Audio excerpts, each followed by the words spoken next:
దేశంలో పేరుకుపోయిన నల్లధనం అవినీతిని కూకటి వేళ్ల నుంచి పిగిలించేందుకు ప్రతి ఒక్కరూ కలిసి రావాలని ప్రధాని నరేంద్ర మోదీ పిలుపునిచ్చారు.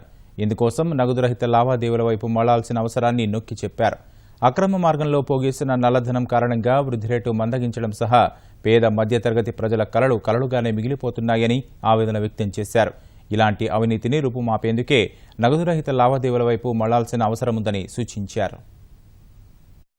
దేశంలో నల్లధనం పేరుకుపోవడానికి, అవినీతి పెరగడానికి భారీగా పోగుపడిన నగదు నిల్వలే అతిపెద్ద కారణమని ప్రధాని నరేంద్ర మోదీ పేర్కొన్నారు. ఇలాంటి పరిస్థితి నుంచే దేశాన్ని బయటపడేసేందుకు మార్పు అనివార్యమన్న మోదీ, దేశ ప్రజలు, ముఖ్యంగా యువభారతం నగదురహిత లావాదేవీల వైపు మళ్లాల్సిన అవసరాన్ని నొక్కి చెప్పారు. ఈ మేరకు నగదురహిత ఆర్థిక వ్యవస్థపై మోదీ రాసిన వ్యాసం linkedin.com లో ప్రచురితమైంది. 21వ శతాబ్దంలో అవినీతికి తావే లేదన్న ప్రధాని, ఆ చర్య ద్వారా పోగేసిన నల్లధనం కారణంగా వృద్ధిరేటు మందగించడం సహా పేదల, మధ్యతరగతి ఆశలు కలలుగానే మిగులుతున్నాయని ఆవేదన వ్యక్తం చేశారు. ఆ జాడ్యాలను భారత్ నుంచి పారదోలేందుకే నవంబర్ 8న పెద్ద నోట్లు రద్దు చేస్తూ నిర్ణయం తీసుకున్నామన్నారు. ఆ నిర్ణయం వెలువరించే సమయంలోనే ప్రజల కష్టాల గురించి అంచనా వేశామని తెలిపారు. అయితే అవి తాత్కాలికమేనన్న ప్రధాని, భవిష్యత్ ఎంతో బాగుంటుందని వ్యాసంలో వివరించారు. అవినీతి, నల్లధనానికి చోటులేని భారత నిర్మాణానికి తాము తీసుకున్న నిర్ణయం గట్టి పునాదులు వేస్తుందన్న మోదీ, మొబైల్ బ్యాంకింగ్, మొబైల్ వ్యాలెట్లను విరివిగా వాడుకోవాలని సూచించారు.